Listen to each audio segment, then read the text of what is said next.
하면은 서울시민복지기준선이라고 혹시 알고 계신 분들이 있으신지 모르겠는데 서울시의 이제 복지 수준, 최저 수준은 최소 이 정도는 돼야 되고 그 다음에 적정 수준은 이 정도 돼야 된다라는 그런 기준선을 저희 서울복지시민연대가 그때 당시 이제 오세훈 시장이 그 아이들 무상급식으로 이제 사퇴하고 다시 이제 보궐선거 있을 때 박원순 시장이 그걸 이제 받아들여가지고 그래서 그걸 정책을 했고요. 그래서 최저 기준, 그 다음에 적정 기준 그렇게 해가지고 기준선을 저희가 이제 제안을 해가지고 잡는데 혁혁한 이제 공을 세웠다라고 하는 거고, 그래서 저는 그것을 이어받아서 우리 서울복지시민연대가 타 단체와 좀 차별점을 준다라고 하면은 서울시의 복지 기준을 저희가 나름대로 가지고 있어서 서울시가 최소한 서울 시민들이 체감할 수 있는 수준의 복지 서비스와 예산들을 좀 투여해야 되지 않겠느냐라고 해서 그런 기준들을 좀 잡으려고 해요. 근데 요번 마침 약자 동행 지수라고 이제 오세훈 시장이 공약 발표를 했고, 그래서 그것이 정말 약자 동행과 약자들과 동행할 수 있는 지수인지 아닌지를 좀 꼼꼼하게 살펴보고 그것들이 적정한지 아니면은 사각지대는 없는지 부족하다 보면은 어느 수준까지 올려야 되는지 그런 수준들을 우리 서울 시민들과 좀 논의를 하고 그 다음에 거기에 대해서 좀 적정 기준들을 좀 잡아봤으면 좋겠다라고 하는 게 올해 사업의 목표거든요. 그래서 여러분들께서 지금 이제 예산분석학교를 열고 있지만 예산분석학교는 그런 서울시의 복지정책이 한 700여 가지가 넘거든요. 700여 가지가 넘는 복지정책들을 좀 분석도 하고, 그럼 그게 너무 많다라고 하면은 약자동행 지수와 관련된 복지정책들이 있거든요. 그러면 일단 그것만이라도 좀 살펴보자. 그것도 또 너무 많다라고 하면은 여러분들께서 관심 있는 분야, 그 분야만이라도 좀 여러 가지 팀을 만들어 가지고 각 영역에서 복지 기준들을 좀 선정을 하고 그 다음에 그 기준선에 맞는 제안들을 서울시에 우리가 오히려 역으로 제안할 수 있게끔 그런 사업들을 앞으로 쭉 해나가려고 그래요. 그래서 그 최종적인 목표를 위한 지금 예비 사전 작업이다라고 보시면 되고요.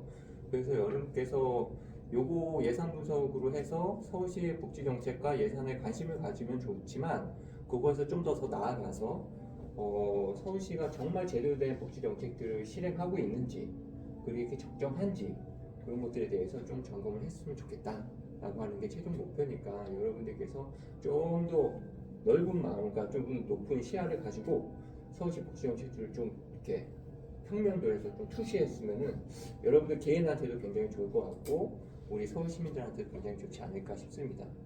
지금 서울에는 여러 가지 복지 단체들이 많이 있어요. 그런데 거기는 다들 이제 세부 단체들이거든요. 그러니까 장애인, 노인, 청소년 등등 그런 세부 영역에서만 이제 활동을 하다 보니까 전체 예산을 조망하고 그 다음에 전체적인 기준에 대해서 살펴보는 단체들은 없어요. 제가 단원학은 서울시민연대밖에 없다라고 단언하거든요. 그래서 지금 뭐 다음 걸 보면은 저희가 박원순 시장을 들어서면서 계속 거의 10년, 거의 9년, 8년 정도 서울시 의회에서 매년 11월 달에 서울시 예산 분석 토론회가 있어요.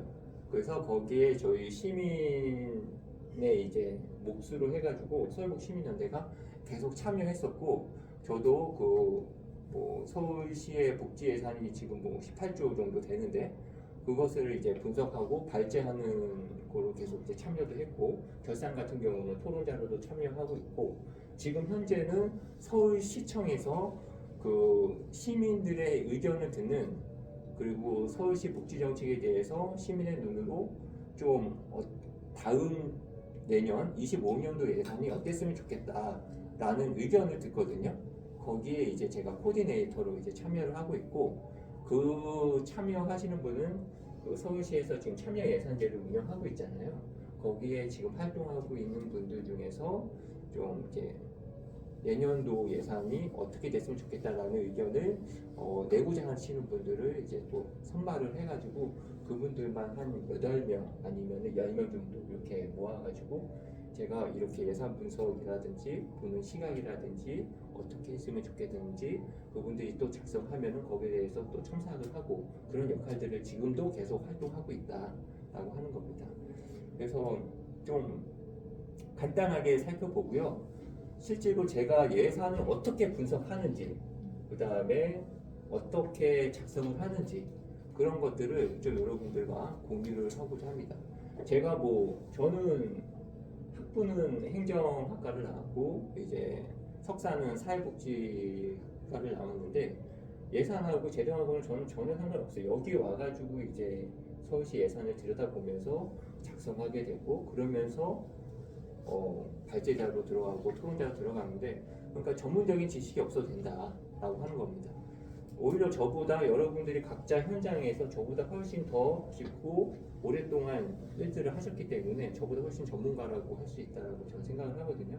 그래서 여러분들의 의견이 굉장히 전 중요하다고 생각하고 여러분들께서 어떤 시각으로 어떻게 바라봐야 되는지 한번 나름대로 고민을 해보는 시간이 되었으면 좋겠어요.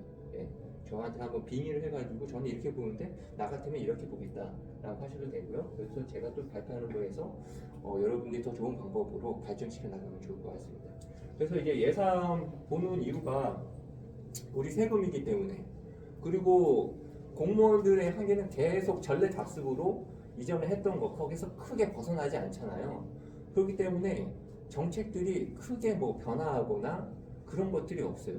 그리고 항상 비슷한 거를 계속해서 하기 때문에 시민들이 체감하고 또 시대의 변화에 따른 그런 정책들이 좀 발빠르게 움직였으면 좋겠는데 그런 것들이 굉장히 보기 어려워요. 근데 삶을 사는 시민들의 입장에서는 이런 정책들이 있으면 좀 저런 정책이 좋겠고 그 다음에 이거는 너무 적어 아니면 이거는 너무 많아 이거는 좀 작았으면 좋겠고 이건 늘렸으면 좋겠어 그런 역할들이 시민들은 충분히 체감을 하기 때문에 그런 의견들을 빨리빨리 서울시에서 캐치하고 받아들이고 반영해서 예산을 하면 좋은데 그렇지 못하거든요. 네. 항상 거기에서 크게 벗어나지 않는 예산을 운영하다 보니까 그 다음에 정책들을 운영하다 보니까 시민들은 굉장히 중요하다.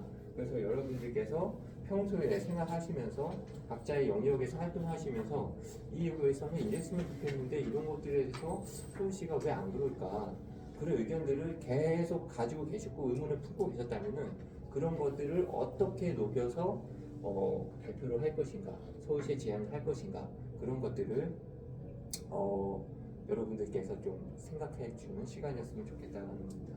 예산 과정은 먼저 편성을 하죠. 그 다음에 편성을 하고 그 다음에 서울시의회에서 심의 확정을 하고 이제 집행을 합니다. 그 다음에 그게 제대로 집행되는지 결산하고 이런 사이클로 계속 돌아가고 제가 18년부터 계속 이제 발제를 했거든요. 18년부터 계속 했는데 오세훈 시장이 들어서면서 서울에 이제 시민 단체들이 이제 발제하고 참여하는 토론장이 이제 없어졌어요. 그러면서 이제 저희 시민 단체들끼리도 모여가지고 그럼에도 불구하고 서울시 예산에 대해서 분석을 하고 토론회를 갖고 그런 시간을 갖고 있거든요. 그래서 제가 여태까지 계속 참여했던 연도 중에서 어떤 연도에 사업들을 보고 여러분들과 같이 나눴으면 좋겠는가 나름대로 생각을 했는데 가장 어려웠을 때가 이제 코로나 시기였고 19년도에 코로나고 그 다음에 코로나를 극복해 가면서 위드 코로나까지 가면서 2022년도 한번 사업을 봤으면 좋겠다라는 나름대로 생각을 했어요. 왜냐면은 그때 이제 오세훈 시장이 항상 강조했었던 게 뭐냐면은 조금 이따가 보겠지만 서울시가 항상 11월 1일 날 내년 예산은 우리가 이런 중점을 갖고 예산을 편성했습니다 라고 하면서 보도 자료를 내요. 그리고 서울시장이 직접 나와가지고 발표도 하죠. 그래서 보도 자료에 코로나 때문에 너무나 힘든 시민들을 위해서 우리가 약자와 동행하기 위해서 이런 정책을 펼칩니다. 그 다음에 노숙인도 그렇고요. 그 다음에 어르신들 너무나도 어려운데 그분들을 위해서 내가 어떻게 하겠습니다. 그 다음에 기억하실지 모르겠지만 어려운 학생들을 위해서 그 교육 사다리를 놔서 계층 이동이 자유롭게 하겠다라고 하면서 뭐 홈런을 이제 그때 이제 온라인 학습으로 또 하게끔 그렇게 해가지고 예산을 굉장히 많이 투여했거든요. 그래서 그런 것들 일련의 과정들을 딱 봤을 때는 한 2022년도 예산을 보는 게 여러분들과 좀 나눌 것들이 많이 있다라고 나름대로 생각해서 2022년 예산 때 그때 제가 발표했던 거 자료를 가져왔고요. 그때 이제 예산 편성 대충 일정은 이제 7월 달부터 쭉 이제 시급별로 쭉 와가지고 그 다음에 우리 시민들 의견도 듣고 각자 예산을 해가지고 이제 11월 1일 날 맨 아래 예산안 시의회에 이제 제출을 하게 돼요. 그러면 11월 1일 날 시의회에 제출하면은 그거를 이제 시민단체들한테 예산안을 딱 주거든요. 그러면 그거를 이제 열흘 안에 분석하고 토론문 발제문까지 다 작성해가지고 서울시의회에다가 넘겨주면은 한 15일, 11월 15일 정도 그 정도 이제 토론회를 시작합니다. 일정은 보통 이렇고 그리고 예산 시의 심의는 뭐 이렇게 쭉 간다라고 하는 겁니다. 저는 이제 어떻게 예산을 분석하느냐라고 하면은 서울시민연대 홈페이지 가면은 주간 복지 트렌드라고 있어요.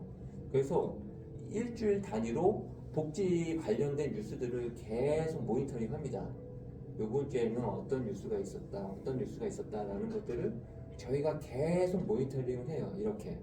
근데 2022년에는 당연히 코로나기 때문에 아주 어려운 사람들이 기초수급자로 추락한 사람들이 굉장히 많아지고 그때 이제 돌봄 사각지대 특히 아이들 같은 경우는 학교도 안 가고 지역 그렇다고 집에서 부모님들은 계속 돌봐줄 수 없으니 직장 가면은 아이들이 홀로 남게 되는데 그 돌봄을 어떻게 할 것인가에 대해서 굉장히 문제 뉴스들이 많이 있었고 그 다음에 어르신들 돌봄에 대해서도 많이 있었고 원격 수업에 있어서 많이 있었고 그 다음에 그 노숙인들 관련해서 그 무료 급식 그래서 이제 원정 급식을 받기 위해서 경기도에서 서울 오고 서울에서 뭐 충청도 가고 그 한 끼에 대한 것이 굉장히 이제 이분들한테는 중요한데 근데 코로나라고 해가지고 그런데 오히려 문을 다 닫아버리는 그래서 그분들이 원정을 갈 수밖에 없는 상황들 그런 것들이 많이 있었습니다.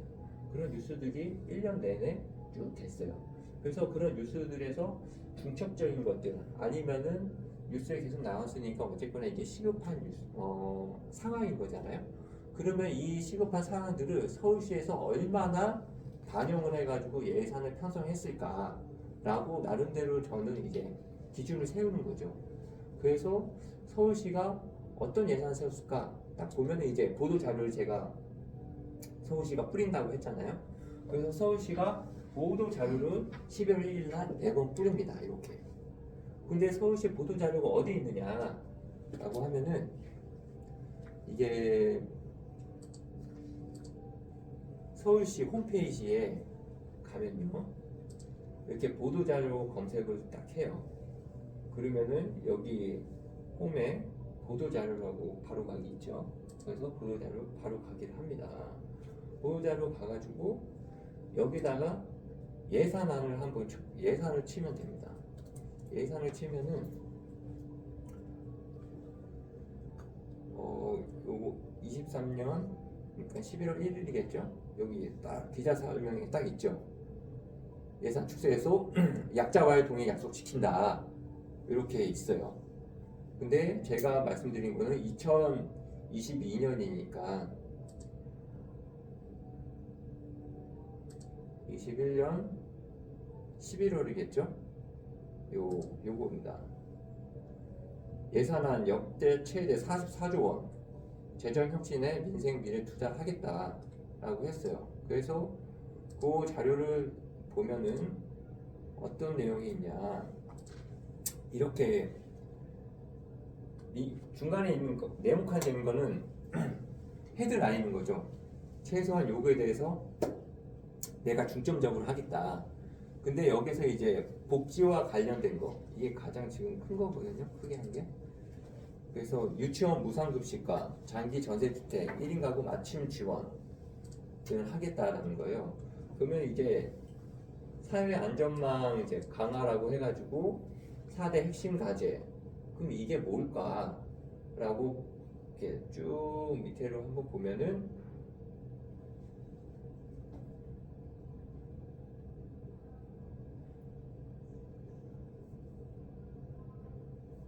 여기 사회 안전망인데 여기 뭐 장애인 자립 기반, 서울형 공유 어린이집, 그리고 1인 가구 지원 뭐 이렇게 있고요. 그 다음에 요것도 또 큰 중간 헤드라인이에요. 이걸 세부적으로 그러면 어떻게 하겠는가 라고 해가지고 밑에 이렇게 또 쭉 나와요. 이렇게 보도자를 통해서 서울시가 이런 것들을 하겠노라 구체적으로 아주 이렇게 다 나오고 있습니다. 그래서 보도자를 통해서 그럼 서울시가 내년에 예산에 어디에 방점을 두고 예산을 이 정도 투여했구나 라는 것을 이렇게 볼 수가 있어요. 뭐 여러 가지 수당이 있고요. 그 다음에 뭐 돌보미, 보호동, 종료 아동, 자립 지원, 조소득, 급식, 어르신, 급식 제공, 장애인 관련된 것도 있고요. 그 다음에 어르신을 위해서 일자리 지원을 하겠다라는 것도 많이 있어요. 이렇게 우리가 또 이제 보겠지만 시민건강국에서 하는 헬스케어 사업이라든지 코로나 사업이라든지 방문 건강 서비스 이런 것들을 보도자를 통해서 발표를 합니다.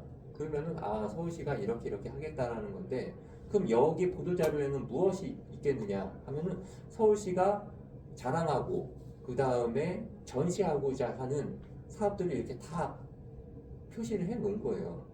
근데 이게 과연 서울 시민들, 그 다음에 2021년 뉴스들 쭉 여러 가지 복지 관련된 뉴스들이 나왔는데 과연 이것이 매칭이 되는 건가? 라는 의문점을 품고 저는 계속 살펴보는 거죠. 그런데 일단 보도자료가 이렇게 나왔어요. 서울시는 계층 사다리를 놓아가지고 교육에 뒤처지는 사람들이 없도록 하겠다 하고 그런 어르신 관련해서 일자리를 많이 이렇게 코로나이기 때문에 위드 코로나이기 때문에 일자리를 많이 지원하겠다. 그 다음에 장애인 관련해서 지금 탈시설을 조례를 했는데 정말 슬프게도 올해 탈시설 조례를 폐지한다라고 했고 그 다음에 사회서비스원도 폐지하고 또 하나가 또 있었는데 그 학생 인권 조례 그것도 폐지한다. 지금 계속 역행하는 모습들을 보고 있는데 그래서 그런 것들을 좀 생각하면서 이것들을 좀 보도자료들을 계속 보면은 좋을 것 같아요. 그래서 보도자료 관련해서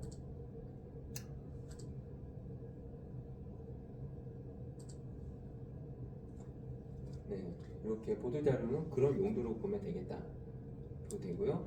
그냥 좀 더 이렇게 살펴보면은 약자 동행을 해가지고 안심소득 500가구에서 원래 500가구였는데 1600가구로 하겠다라고 했습니다.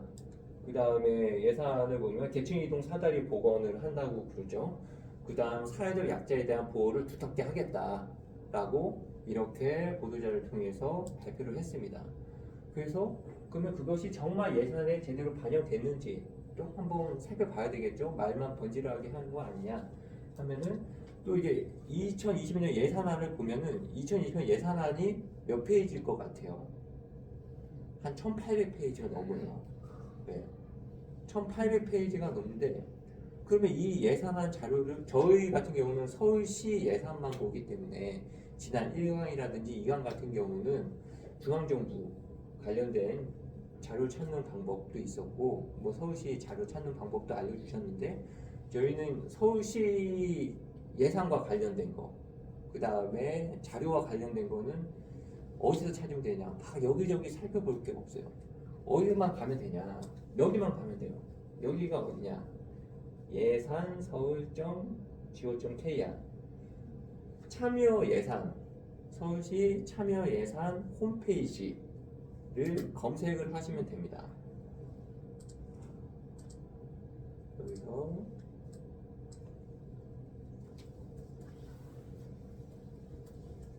참여 예산 홈페이지 이렇게 홈페이지에 들면 여기 딱 예산 서울 go.kr 있죠. 여기에 딱 들어가면 여기에 서울시 관련된 예산 관련된 모든 자료들이 여기에 다 총 집합되어 있다라고 보시면 됩니다. 그것도 어디 있느냐? 자료실에 있느냐? 예산학교에 있느냐? 여기 있느냐? 아닙니다. 맨 아래에 있습니다. 여기가 핵심입니다. 여기가 핵심. 한눈에 보는 서울시 예산. 여기를 딱 누르면은 이게 나오죠. 2002년 서울시 예산이 나옵니다. 총 14조다. 예산을 이렇게 했다라는 거고요. 그 다음에 연도별 예산서. 아까 전에 1800페이지가 넘는 예산서가 어디 있느냐? 연도별 예산서를 딱 누르면요. 연도별 예산서 여기 있습니다. 연도별 예산서 여기 있죠. 그래서 2022년 예산서 딱 보면은 바로 보기를 하면은 바로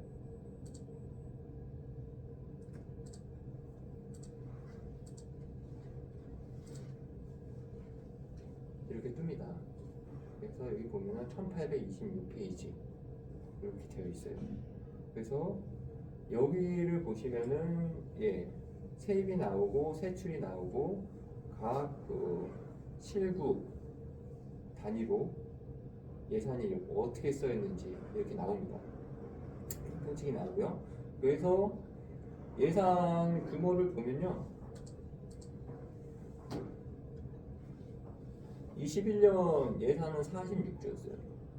근데 5.3% 감소를 했죠. 44조로 2조 4천억 원이 줄어들었습니다. 그러면은 복지 예산은 줄어들었는지 살펴봐야 되겠죠. 전체 예산은 줄어드는데 복지 예산도 줄어들었는지 한번 살펴봐야 됩니다. 그래서 세입이 있고요. 세출을 볼 때 이제 기능별로 볼 거냐, 복지 관련된 기능을 하는 정책들이 있고요. 그 다음에 조직별로 복지와 관련된 조직이 있거든요. 뭐 예를 들어 복지정책실이 있고 시민건강국이 있고 여성가족정책실, 그 다음에 평생교육국 뭐 등등이 있어요. 주택건축국도 몇 개 사업들이 있고. 그래서 이걸 기능별로 볼 것이냐 조직별로 볼 것이냐 라고 했을 때 여기 기능별로 보면은 15조라고 되어 있잖아요. 사회복지 이렇게 하면은 노인 청소년 관련된 거를 도대체 어디서 볼 수 있느냐 라고 하면은 되게 막막해요. 근데 조직별로 들어가면은 여러분들이 접근하기 훨씬 쉽죠. 여기에 조직별이라고 되어 있죠. 조직별로 되어 있어요. 그래서 여기 보면은 여성가족정책실이 있고요. 평생교육국, 여기 평생교육국이 있고 시민건강국이 있고요. 그리고 여기 복지정책실이 있습니다. 그 복지정책실 같은 경우는 오히려 이 복지정책실 예산이 가장 규모가 크거든요. 9조 정도 되는데 작년 대비해서 2.93% 늘었어요. 그래서 서울시의 전체 예산은 2.53% 줄어들었지만 복지정책실은 이렇게 늘었고 평생교육국은 줄었고요. 시민건강국은 1.16% 늘었다라는 걸 볼 수 있습니다. 기능별이 있고 조직별이 있는데 왜 너는 조직별을 보느냐라고 의문을 제기를 할 수 있는데요. 제가 조직별로 보는 이유가 이 이유에서거든요. 한눈에 보는 거는 14조였어요. 아까 기능별로 봤을 때는 몇 조였죠? 15조였잖아요. 근데 왜 15조고 14조고 이렇게 다르냐? 라고 여러분들이 의문을 제기를 할 수 있습니다. 그래서 여러분들이 이제 아까 전에 서울시 보도자를 보면 연도별 예산 정보가 있어요. 연도별 예산 정보 보면은 2002년 예산 정보를 보면요. 알기 쉬운 서울시 예산 요거는 조직별로 되어 있어요. 그래서 바로 가기를 한번 볼게요. 바로 가기를 딱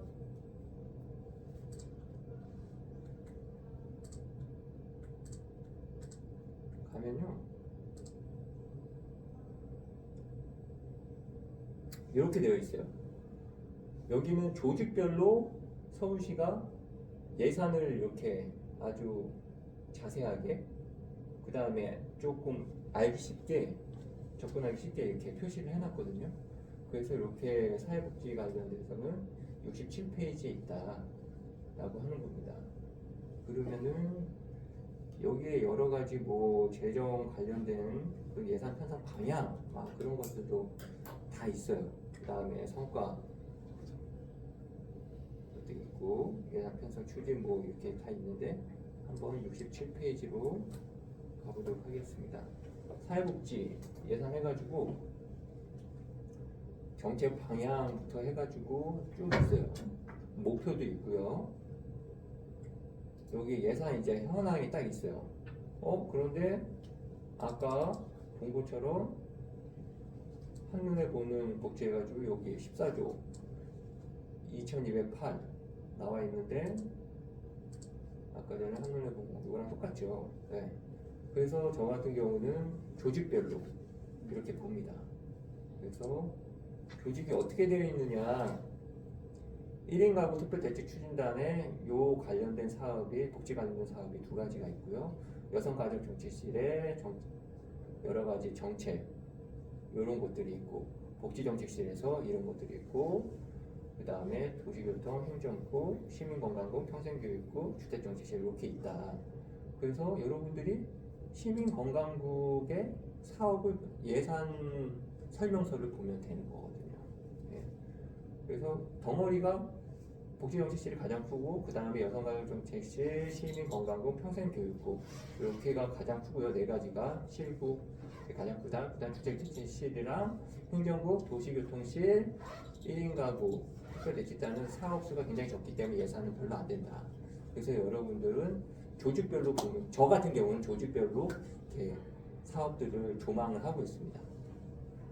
그래서 여기 관련되는 요거 같은 경우는 아까 전에 1800페이지가 넘는 예산서가 있었잖아요. 그 예산서가 여러분들 한번 어떻게 되는지 한번 볼까요? 예산서.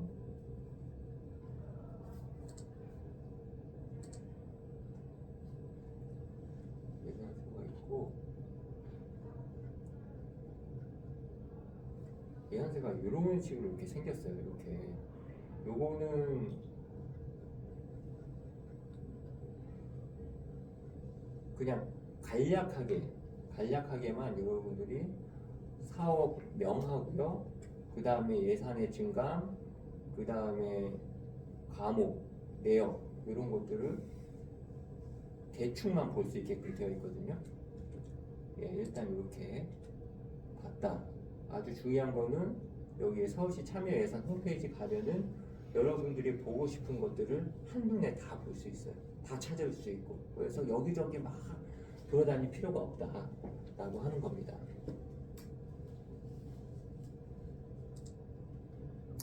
네, 그렇게 하고, 그 다음에 예산, 사회복지 요건 기능별 예산이 되었고요.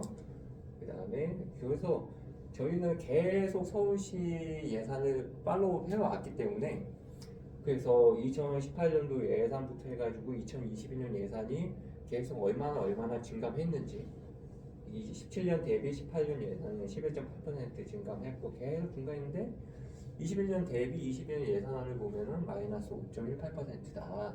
예? 근데 밑에 보면은 복지 예산이라고 있죠. 복지 예산 같은 경우는 오히려 2.6% 증가했다라고 보시면 될 것 같습니다. 그러면 아까 전에 제가 조직별로 그러면은 평생 뭐 복지정책들 여러 가지 있는데, 그러면은 이 구 본부 실 중에서 그러면은 예산이 감소되는 곳은 없을까? 그러면은 밑에 보면은 평생교육국 같은 경우는 마이너스 1.9%가 감소했고요. 오히려 주택건축 다른 것들은 다 증가가 했어요.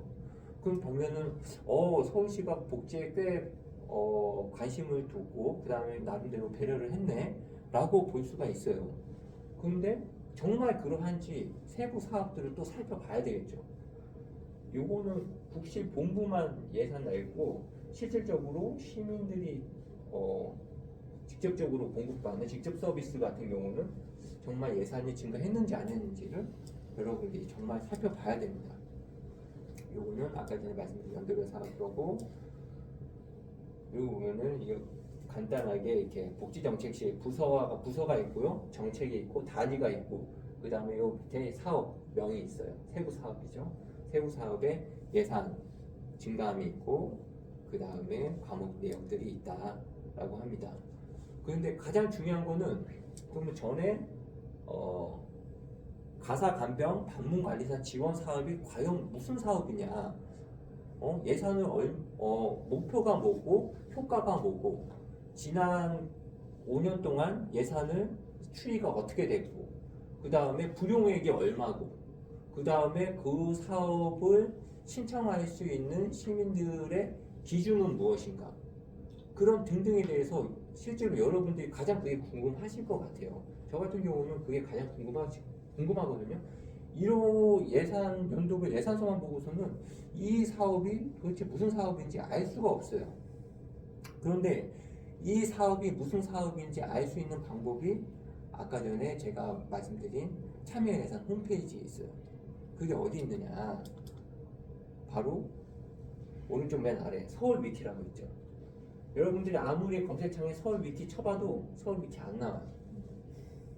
서울 위키 안 나오고, 여기에만 들어가야지 서울 위키에 링크를 통해서 들어갈 수 있고요. 그 링크를 통해 들어가서 아까 전에 우리가 가사 간병 그 사업이 어떤 사업인지, 세부 사업이 과연 뭔지에 대해서 여기서만 볼 수 있어요. 이 사업 설명서.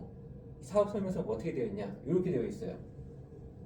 사업 기간 있고 내용 있고, 우리 지난 시간에 봤던 담당자, 예? 담당자 이름과 전화번호, 그 다음에 예산액, 그 다음에 예산이 작년 대비 감소도 할 수 있고 증가도 할 수 있잖아요. 그럼 왜 감소했는지 증감 사유도 다 나와요. 여기서 여러분들이 가장 알고 싶은 건 증감 사유인 거잖아요. 왜 감소했지? 왜 증가했지? 거기에 대해서 타당한 이유가 없다라고 하면은 여기 사업 담당자한테 전화를 거는 겁니다. 저 같은 경우 다 전화를 걸어요. 아니, 서울시 보도자료를 통해서 계층 사다리를 복원해가지고 계층 이동이 자유롭게 하겠다, 그래서 교육에 투자를 많이 하겠다라고 하는데 관련된 사업이 예산이 왜 줄었습니까? 이거 보도자료하고 다른 거 아닙니까? 라고 얘기를 하죠. 그럼 거기에 대해서 답을 못한다 라고 하면은 바로 또 발제문을 막 쓰는 거죠. 네. 서울시 보도자료 통해서 이렇게 썼고, 지금 위드 코로나 상황에서 계층 돌봄, 아동 돌봄, 어르신 돌봄뿐만 아니라 아동 돌봄은 굉장히 중요한데, 특히 교육적인 부분에서 지금 교육 양극화도 굉장히 심한데 코로나 때문에 더욱더 격차가 많이 벌어졌었거든요. 그러면은 서울시가 홈런을 통해서 한다라고 했는데 과연 이게 제대로 되고 있느냐라고 하면은 거기서 제대로 된 답변을 못 줘요. 그러면 거기에서 또 의견을 막 쓰는 거죠.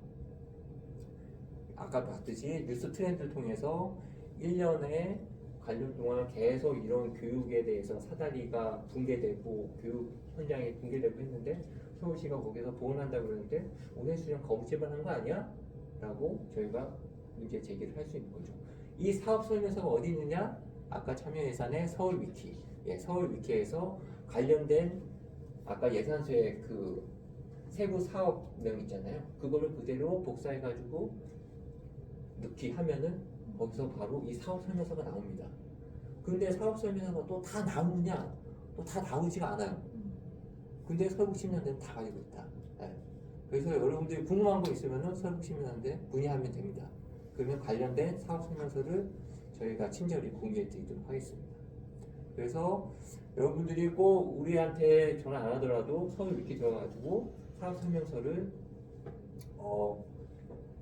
보시면 되겠다라고 하는 겁니다. 그러면은 한번 직접 사업 설명서에 한번 참여예산에 들어가서 서울 위키 한번 들어가 볼까요? 서울 위키에서 여기에 딱 써있죠. 사업명을 입력해 주세요. 뭐가 있을까요, 여러분들? 관심 있는 게 뭐가 있죠? 뭐가 있을까요?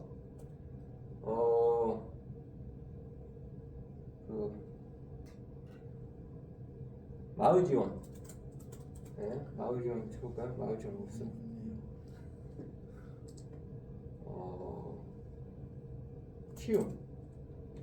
키움센터 이렇게 있어요. 2024년도 최근에 있죠. 뭐 아무나 하나 열어볼게요. 그러면은 이렇게 현황이 있어요. 예? 총 예산이 얼마고 그 중에서 이거는 자체 사업이기 때문에 서울시가 자비로 몇만 천만억 62억을 투여한다. 그 다음에 담당자는 이제 사람들이 하고 있고 관련된 작년 대비 올해 예산이 이렇게 됐고 마이너스 10%다. 산출 근거 이렇게 쭉쭉 있고요. 여기에는 그게 없어요. 감소했는데 증감 사유에 대한 설명이 안 나와 있어요. 당연히 이 사람들은 그거를 보여주고 싶지 않겠죠. 근데 서울시민대는 원 자료를 갖고 있다. 그래서 증감 사유도 다 나와 있어요. 그래서 증감 사유를 보고 이게 타당한지 아닌지는 충분히 기본 상식을 갖고 있는 여러분들이라면은 충분히 비판의 근거가 될 수 있습니다. 그래서 증감 사유 보고 네? 저희가 말씀드렸듯이 저희는 서울시 복지시민연대이기 때문에 그래서 거기다가 자료 요청을 하죠. 서울시 의원 지금은 이제 끊겼기 때문에 서울시 의원한테 연락을 하지만 저희가 계속 박원시장한테 들어서면서부터 계속 저희가 그 토론자로 참여했다고 했잖아요. 발제자로. 그래서 서울시 의회로부터 저희는 계속 자료를 받아왔어요. 그리고 지금도 계속 지금은 저희가 발제자로 참여를 못하기 때문에 그래서 지금은 서울시 의원을 통해서 관련된 이런 자료들을 받아보고 있습니다. 그래서 사업 목적, 근거, 내용 있고요. 요거는 막 기준이랑 뭐 그런 건 없는데 그래도 여러 가지 사업들을 보면은 아주 자세하게 다 나와 있는 게 바로 사업 설명서다. 요거를 여러분들이 적극적으로 이용해 주면 좋고요. 그래서 이게 만약에 사업 설명서가 없다라고 하면은 저희한테 요청을 하시면은 저희가 같이 공유해 드리도록 하겠습니다. 이렇게 됐고 그래서 조직별로 한번 살펴볼게요. 그래서 제가 좀 그때 당시에 살펴봤던 게 서울형 기초보장이에요. 이건 서울형 기초보장 제도이기 때문에 서울시 예산으로만 다 하고 있고요. 그래서 기초수급자가 아까 전에 뉴스를 통해서 11만 명의 기초수급자가 추락을 했는데 오히려 서울형 기초보장 제도는 작년 대비 마이너스 3.3% 감소했다. 아니 지금 코로나 시기로 더 어려운 사람들이 늘어날 것은 명약 관화한데 어떻게 예산을 줄 수가 있느냐 라고 얼마든지 의의를 제기를 할 수 있는 거겠죠. 그 다음에 증감 사유 보면은 거기에 대해서 오히려 지금은 이제 기억이 나지 않지만 거기에 또 증감 사유에 대해서 이렇게 이유를 댔어요. 근데 아까 말씀드린 바처럼 그래서 코로나가 아직 종결되지 않은 상황에서 서울시가 약자를 두텁게 하고 안심소득을 지급하고 약자와 동행한다고 하는데 이게 과연 맞는가? 라고 했을 때는 서울시 보도자료랑 좀 다른 방향으로 흐르고 있다라고 볼 수도 있고 그 다음에 인쇄 이모작 지원과의 이제 또 주요 사업을 보면요 50 플러스 센터, 50 캠퍼스 막 110% 작년 대비 막 2배 많게는 막 4배 예산을 이렇게 팍팍 늘렸어요. 근데 어르신 여가복지 지원 캠퍼스 확충은 한마디로 건물 짓는 거예요. 건물 짓는데 근데 건물 짓는다고 해가지고 서울 시민들의 서비스가 나아지느냐 그렇지는 않은 거죠. 오히려 맨 밑에 보면 어르신 여가복지 지원 관련된 직접적으로 받는 서비스 같은 경우는 마이너스 7.74% 감소를 했다라는 거죠. 아니 지금 이런 오히려 어르신 물론 이제 노인복지관 같은 경우는 명목적으로는 그 여가 지원을 한다라고 하지만 실제로 거기에 참여하시는 분은 이제 4대고 뭐 빈곤, 고도 그 다음에 식사 관련된 거, 그 다음에 질병 관련된 그런 사대보에 시달리는 분들이 굉장히 많이 오시거든요. 그런데 그분들에 대한 서비스를 직접적으로 지원하는 노인복지관 같은 경우는 오히려 예산을 삭감을 하고, 네? 아까 관련된 여가복지 지원 관련해서도 이렇게 삭감을 했다. 노인복지관 운영은 아까 전에 제가 말씀드린 것처럼 사대보에 시달리는 사람들이 참여를 하는데 그분들에 대한 직접적인 서비스는 오히려 줄어들었고, 그런 건물 짓기에 급급하는 거죠. 그래서 이거는 좀 보도자료랑 다른데, 그 다음에 요거 같은 경우는 이거는 내부 자료거든요. 노인복지관에서 종사하시는 회원분들이 저한테 이제 말씀을 해주신 거예요. 서울시가 이때 2022년이었잖아요. 2022년이었는데 2025년 투자 계획과 그 다음에 22년 서울시 예산안 이렇게 했어요. 그래서 어르신 일자리 관련돼서 지원센터, 그 다음에 뭐 투자 출연 기간, 시니어 인턴제를 운영하고 경로당 와이파이 설치하고 등등의 막 여러 가지를 한다 했대요. 근데 어르신 복지 관련돼서는 그냥 50% 건물 짓기에 급급하지 뭐 급식 지원이라든지 그 다음에 어르신 참여 활성화, 이거는 투자 계획은 이렇게 한다고 했지만 아예 예산에 반영하지도 않았어요. 아예 이거는 무시를 했고요. 이것도 한다고 했지만 아예 예산을 배정하지도 않는 그런 모습. 그러면은 이게 과연 서울시의 정책들이 이 코로나 시기에 어르신들, 돌봄 사각지대에 있는 어르신들을 위해서 한다라고 보도자료도 나왔는데 이것이 맞는 것인가 했을 때는 전혀 다른 방향으로 흐르고 있다라고 하는 것이고요. 그리고 어르신 일자리 관련해서도 마찬가지인데요. 어르신 일자리 이것도 서울시가 오히려 그런 사각지대에 있는 어르신들을 위해서 더그 직업을 활성화해가지고 이분들이 그 소득을 얻을 수 있겠다라고 했지만 서울시 예산은 오히려 14% 줄어들고, 그 다음에 어르신 일자리 이거에 이제 증감률을 보면요, 지금 계속, 왜냐면은 어르신들의 인구는 계속 증가하고 있잖아요. 계속 2019년부터 21년까지 쭉 증가했어요. 그런데 22년도에는 마이너스 14%까지 감소를 시켰다. 이거는 전체 추이하고도 맞지가 않는 행위다라고 보시면 되고요. 그 다음에 노숙인 관련된, 노숙인도 이 코로나 시기에 얼마나 힘드시겠어요. 네? 그러니까 기초수급자로 더 많이 빠졌는데 이분들에 대한 지원도 없어졌다. 왜냐라고 보면요, 노숙인 일자리제가 전일제가, 종일제가 있고 반일제가 있어요. 근데 이것만 보면은 노숙인에 관련해서 오히려 6% 작년 대비 증가시켰으니까 좋은 거 아니냐라고 했는데 노숙인 분들은 어느 시설에 거주를 하지 않잖아요.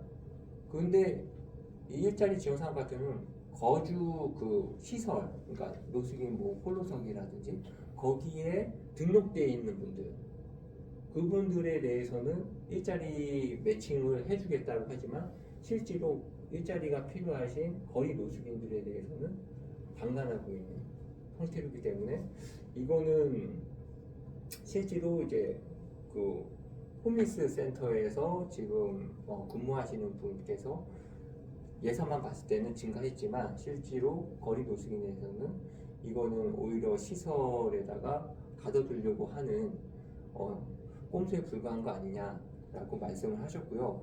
그 노숙인 등 의료 지원 같은 경우는 작년 21년 대비 10% 감소했어요. 그 이유에 대해서 그 사업 설명서를 보니까 22년 예산을 측정한 이유가 뭐냐면은 지난 과거 4년 동안의 이용률을 보고 22년 예산을 측정했다는 거예요. 그러나 코로나19가 터졌고 20년, 21년에는 코로나 전담병원을 다 지정을 해버렸어요. 서울시에서. 그러다 보니 이 노숙인 분들이 더 이상 갈 데가 없는 거예요.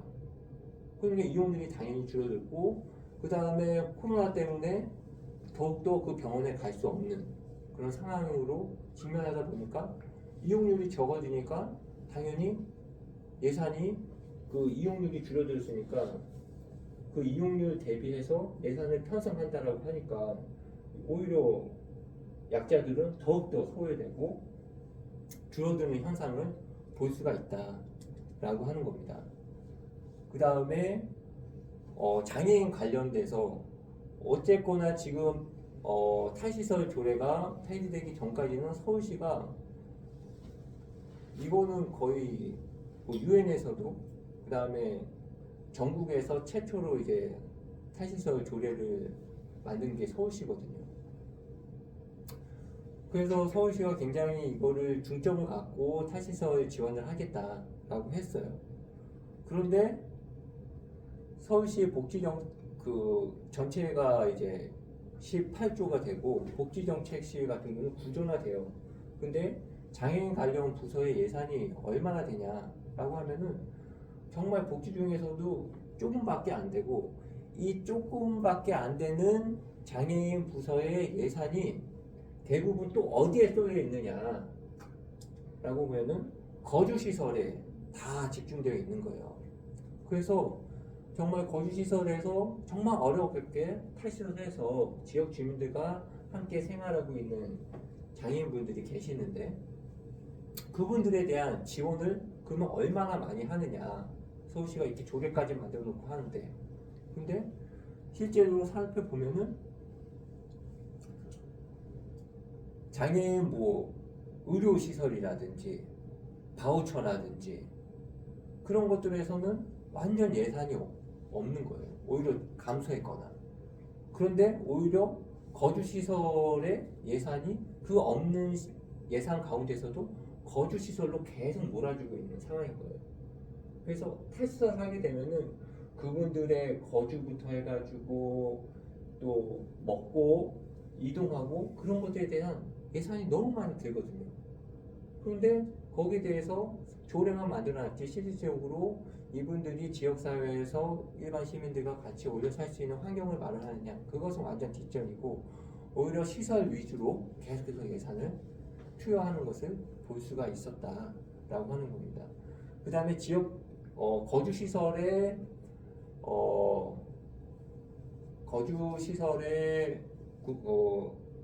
계시는 분들을 위해서 의료비가 매달 50만 원씩 나온다고 해요. 그 시설에 거주하시는 분들을 위해서. 그런데 탈시설 하시는 분들에 대한 의료 지원은 단 1원도 없다라는 거. 그러니까 말로만 탈시설을 하고 조례를 만들어놨지만 서울시가 거기에서 의욕적으로 하느냐라고 한 게 아니라 오히려 역행적으로 시설에다가 더 많이 투자하고 그래서 최대한 그분들의 탈시설을 늦추거나 아니면은 탈시설 하면은 지원 받는 게 굉장히 적기 때문에 그분들에게 그런 뭐 공포심이라든지 그리고 우려를 제기해가지고 쉽사리 탈시설하지 못하게 만드는 그것들을 예산을 보면은 그 뒷 배경까지도 우리가 좀 추측을 할 수 있지 않을까. 그래가지고 지금 여기 장애인 거주시설에서 그다음 탈시설을 이렇게 지원하는 그런 사회복지사들이 그런 내용들을 저희 서울복지시민연대에 또 제보를 해주셔가지고 그래서 서울복지시민연대가 이런 내용들을 작성해가지고 발제를 했었다라는 거. 그 다음에 직업재활시설 같은 경우는 이때 당시 여러분들 뭐 기억나실지 모르겠지만 직업재활시설에서 이분들이 복지 서비스도 제공해야 되고 이분들 직업 활동도 또 같이 하잖아요. 그러다 보니까 두 가지를 한 복지관에서 같이 하는 거죠. 그러다 보니까 너무 이 사람들이 시간이 촉박하다 보니까 막 그때 융식 뭐 김밥을 막 이렇게 줬었는데 김밥을 먹고 그게 이제 체해가지고 이제 사망하는 사건이 있었거든요.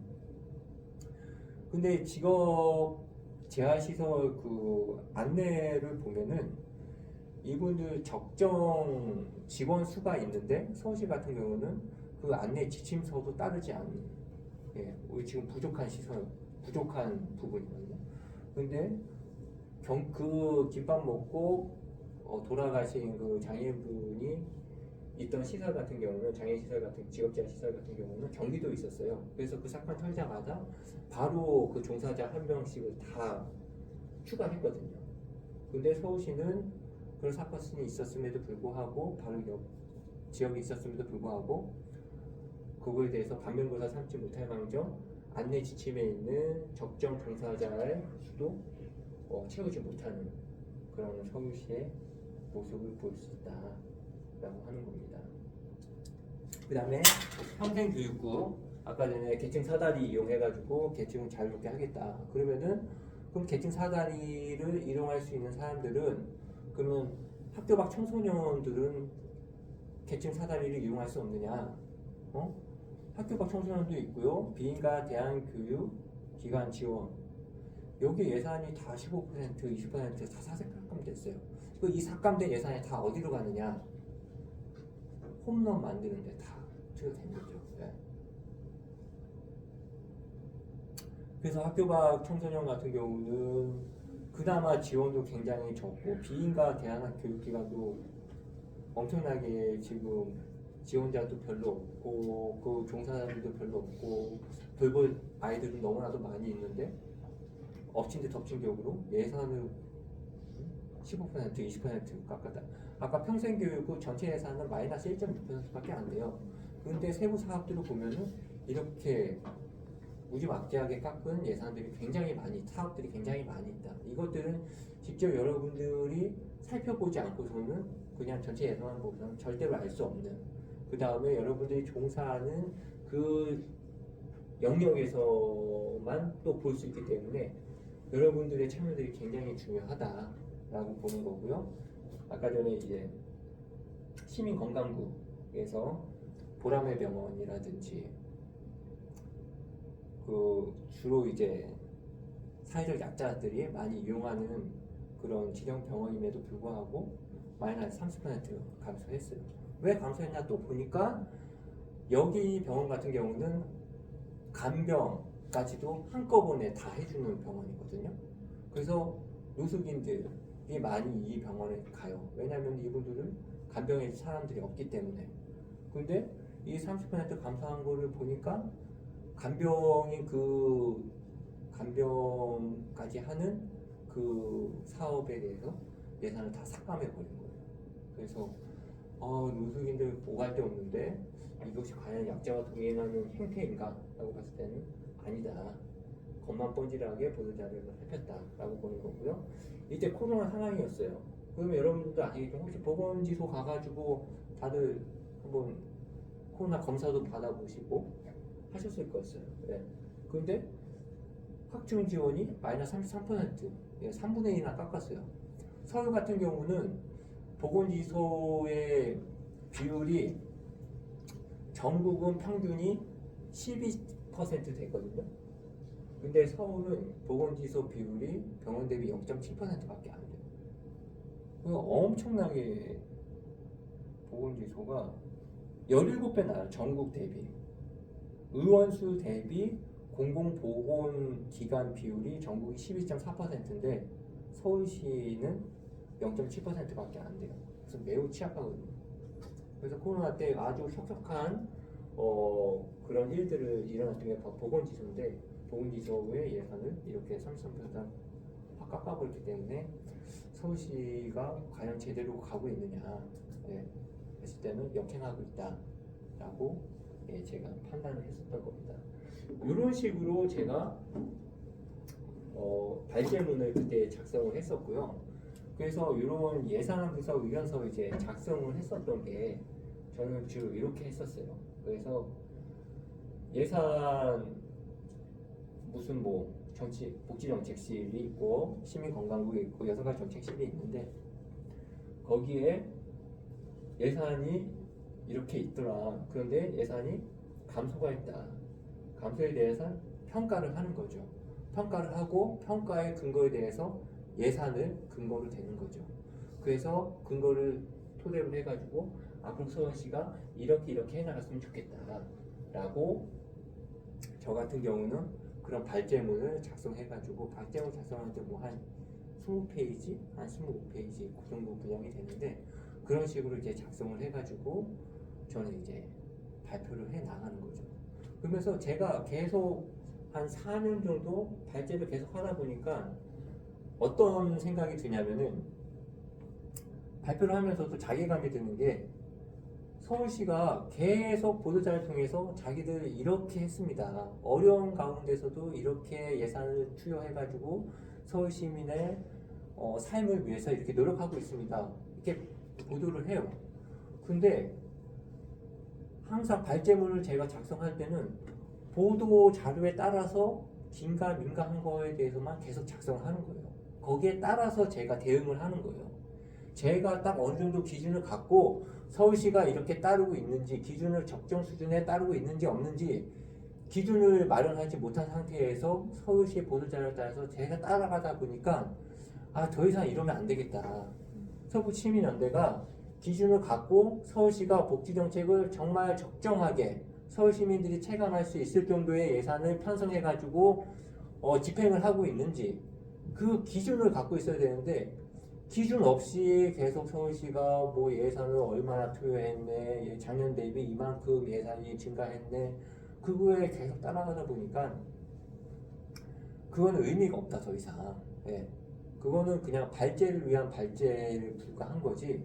정말 서울 시민의 복지 수준을 향상시키기 위해서는 우리가 나름대로 기준을 갖고 있고 그 기준을 뭐 진보가 왔든 보수 성향의 시장이 왔든 상관없이 정말 서울 시민의 복지 향상을 위해서는 그 기준을 갖고 있는 것이 굉장히 중요하다라고 저는 나름대로 판단을 내렸고, 그래서 올해 마침 서울시장이 그 약자 동행 지수를 발표했기 때문에 정말 그것이 정말 약자와 동행할 수 있는 수준인지 아닌지를 정말 우리 서울 시민들과 이 자리에 참여한 우리 선생님들과 한번 기준을 마련해 봤으면 좋겠다라고 하는 게 저희 서울시민연대 2024년 목표이고 또 함께 나아가고자 하는 방향입니다. 그래서 여러분들이 이렇게 어렵게 참석했지만 앞으로의 역할들이 더 중요하다라는 것을 제가 말씀드리고 싶습니다. 일단 오늘 준비한 거는 이상 마치도록 하겠습니다. 질문 사항 있으면은 말씀해 주시면 좀 답변 드리도록 하겠습니다. 그 아까 무슨 기준선이라고 만들었었다고 했잖아요. 거기에는 그 기준선 만드시면서 이제 그 기준선에 도달하기 위해서 어느 정도 어떤 부분에 어느 정도의 이런 기준적인 어떤 행동 뭐 예산 집행이 필요하다 이런 거는 작업을 못 하셨나 봐요. 그렇죠. 그게 왜냐면은 그게 서울시 복지정책 전체를 한 게 아니라 몇 대 영역을 딱 잡았어요. 주거 관련된 거. 지금 뭐 그게 5대 영역인가? 뭐 4대 영역인가? 아무튼 그래요. 근데 그 요번에 약자동행 지수 마찬가지로 뭐 5대 영역, 10대 과제, 50개 지수 뭐 그런 식으로 이렇게 했거든요. 그래서 서울시의 복지 정책 전체를 포괄하는 게 아니라 일정 부분만 이렇게 하다 보니까 그 부분만 저희가 따라가지는 않았고 전체 사업들을 살펴보다 보니까 그것만 따로 저희가 이렇게 파업하지는 못했습니다. 그리고 그게 제가 측정하기가 굉장히 어렵다라고 또 들었어요. 그러니까 지난주에 서울연구원에 김태현 박사님이 오셔서 강의를 하셨는데 그 관련된 부서도 말씀하셨던 게 목표는 있지만 그 목표에 도달하기까지의 그 서울시의 뭐 목표가 삶의 향상이라고 그 삶의 향상을 위한 여러 가지 지표들이 있는데 그 지표들을 어떻게 산출해낼 것인가 그것들은 거의 뭐 어렵다라고 해가지고 지금은 이게 거의 없어졌죠 아마. 그래서 그 실질적으로 산출하기가 굉장히 어렵다 해가지고 거의 사장된 거를 보고 요번에 약자동행 지수 관련된 지표를 보시면은 야 이게 지표 맞나라고 할 정도로 여러분들 아마 깜짝 놀라시지 않을까. 그래서 그 지표도 함께 또 공유하고 그 다음에 이 지표 약자동행 하는 데 있어서 이 지표가 과연 적절한가 그 타당성에 대해서도 우리 한번 시민 눈으로 바라보는 게 굉장히 중요한 것 같아요. 그 사업도 한번 같이 병행하도록 하겠습니다. 그래서 이것들은 딱 이제 나와 있기 때문에 계속 이제 우리가 팔로업이 가능해. 추적이 가능하죠. 추적이 가능하고 구체적인 근거까지도 우리가 제시를 할 수 있으니까 그래서 그런 기준들을 저희가 한번 마련해 봤으면 좋을 것 같습니다.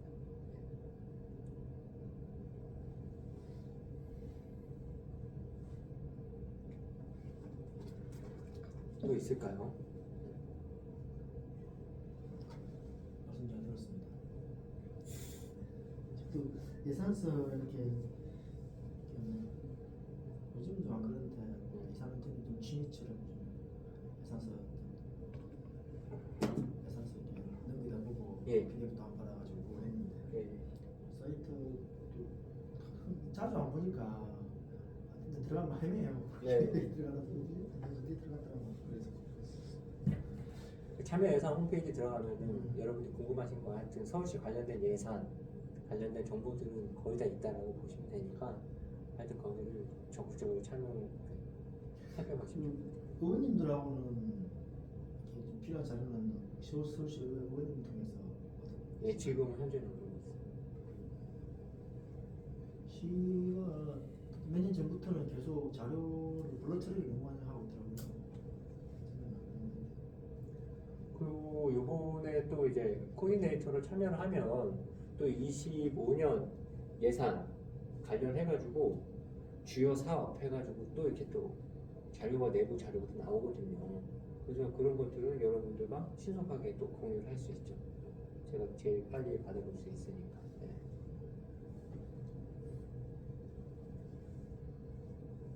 근데 이전에 발제를 하셔가지고 뭐 지적 같은 거 하셨잖아. 이거는 뭐 줄어들었는데 왜 근거가 미약하다 뭐 이런 거. 그렇게 하면은 이게 수정이 되나요? 아니요. 그러니까 그게 한계를 굉장히 많이 느껴요. 그래서 제가 정책에도 관심이 많이 있는데 그런 부분에 있어서 근데 또 제가 되게 효능감을 느꼈던 건 뭐냐면은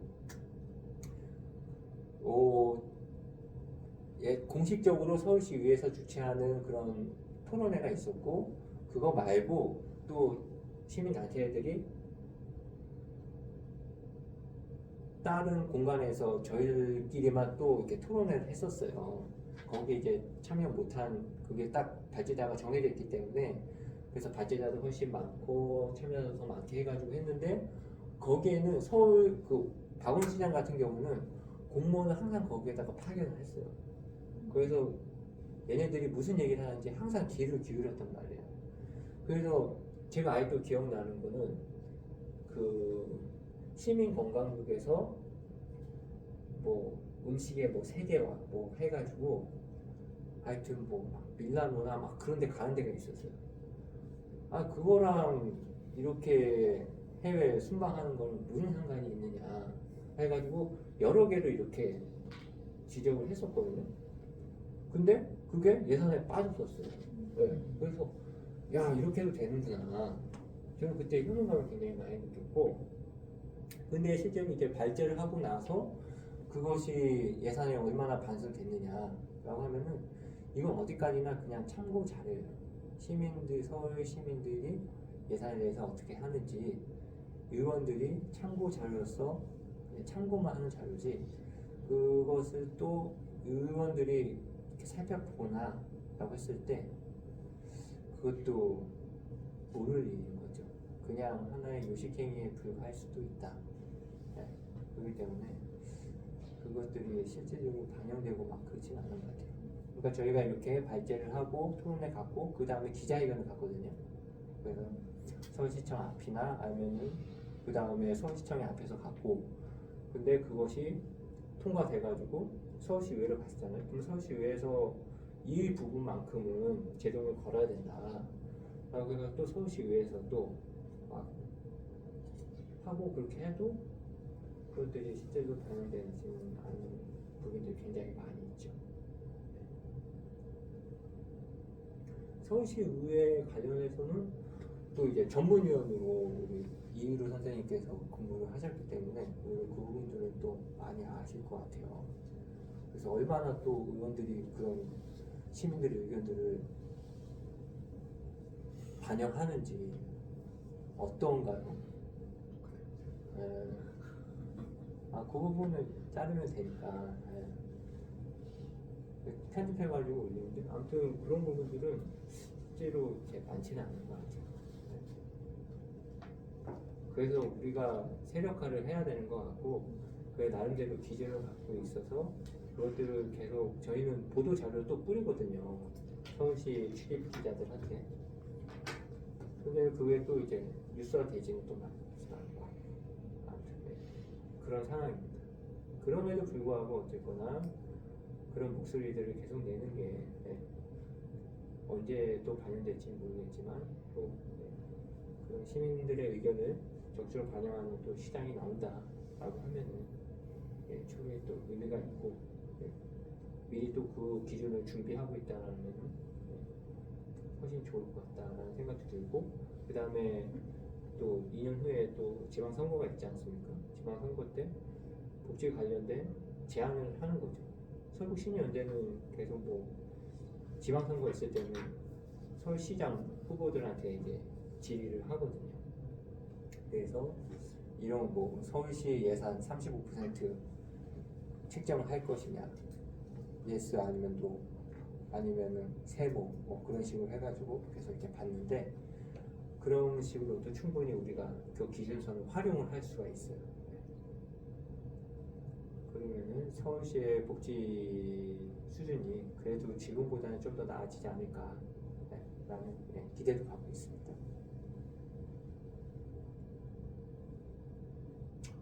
또 없을까요? 네. 그러면은 빨리 끝내고 밥을 먹으러 갈까요? 그냥? 아무튼 연락을 주세요. 네. 서울시민인데 제가 문자 다 드렸으니까 궁금한 사항 있고 또 개별적으로 궁금한 거 있으시면은 네, 여쭤봐 주시고 자료 필요한 거 있으시면 네, 요청해 주시면 드리도록 하겠습니다. 서울시에서 예산안 나왔을 때 분석을 하신다고 했잖아요. 네. 몇 분 정도 말씀하시나요? 저는 팀을 짜가지고 하시는 초반에만 그러니까 좀 아픈 얘기긴 하지만 그러니까 뭐 200명 가량의 우리 회원들이 있지만 그 예산 분석위원으로 참여해 달라라고 하면은 제가 맨 처음에 왔을 때 한 2명, 3명 해가지고 그 다음부터는 이제 저 혼자 했어요. 저 혼자 아까 전에 말씀드렸다시피 1년 동안 어쨌거나 복지 관련 뉴스 모니터링을 계속 하기 때문에 그 다음에 서울시가 또 보도자료를 통해서 이렇게 하겠다는데 그게 과연 얼마나 반영됐는지 그런 것들은 세부적으로 좀 관심 있는 사람이 살펴보지 않으면은 또 관심 있는 사람 살펴보면 딱 나름대로 딱 그렇게 발제할 수 있을 정도의 기본적인 사항이 되기 때문에 또 크게 또 어려운 것도 아니고 그래서 계속 혼자 했었고 그 다음에 제가 또 현장이 없다 보니까 아까 전에 뭐 장애인 관련된 노숙인 관련 그 다음에 노인 관련된 거는 그 관련 단체들의 이제 상근자들한테 이제 여쭤보는 거죠. 예산이 요번에 이렇게 나왔는데 거기는 서울시 예산이 없어요. 그래서 제가 그 서울시 예산을 보내드리고 그 다음에 요 예산이 이렇게 나왔는데 여러분들이 어떻게 생각하는지 거기에 미비점은 없는지 라고 해가지고 거기서 의견을 주시면은 그걸 받아가지고 이렇게 하고 그때가 협업이 잘 됐을 때가 바로 2022년도였어요. 그때 빼고는 저 혼자로 다 했었어요. 그리고 여기 서울시민연대가 이렇게 주최를 하지만 지금 여기 서울시민연대 회원이 몇 분이나 계시냐 총 18분이 신청을 하셨는데 그 중에 한 자릿수 시민분들이 더 많으세요. 지금 이 자리도 시민분들이 더 많으시고 그래서 그 부분들은 충분히 이해를 해요. 어쨌거나 본업이 굉장히 중요한 걸 알고 있기 때문에 그렇게 이해하면서 지금 나아가고 있습니다. 그래서 이런 걸 좀 많이 도와주시면 감사할 것 같습니다. 이제 연락처 있으니까 제가 종종 연락드리고요. 원래 소속을 다 적게끔 되어 있는데 소속을 일부러 안 적도록 했어요. 안 적도록 했고 그래서 여러분들이 어느 분야에서 어떻게 일을 하고 계신지는 잘 몰라요.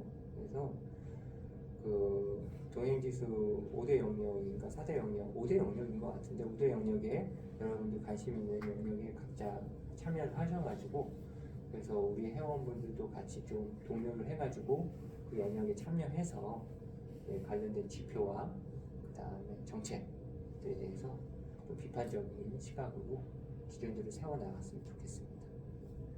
예, 하여튼 긴 시간 참여해 주셔서 감사하고요. 맛있는 고기 먹으러 가도록 하겠습니다. 오늘은 인원 적으니까 좀 빠지지 않게 참여해 주셔서 감사하겠습니다. 네, 고맙습니다. 자료는 홈페이지에 올려놓도록 하겠습니다. 영상도 마찬가지고요.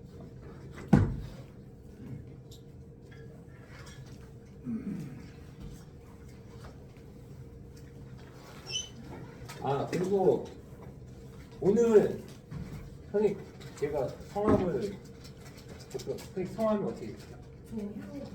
아 우리 자랑스러운 회원님 회원님이시고 우리 이루 회원님이시고 우리 선생님 성함은 장은진님 그 다음에 이채윤 선생님 우리 연재헌입니다. 연재헌 선생님 그리고 윤선희 선장님 그 다음에 강기훈입니다. 광기훈 선생님 고맙습니다. 왜냐면은 제가 여쭤본 거는 추석표를 해야 되는데 추석표가 없으니까 음성으로 남겨놨습니다. 그렇고요. 혹시 식사 못 하시는 분 계실까요? 저 오늘은 네. 혹시 다음 주에 있다면 또 네. 알겠습니다. 그러면 한국 선생님 식사. 네. 선생님도 같이 식사 바로 여기. 네. 좋습니다.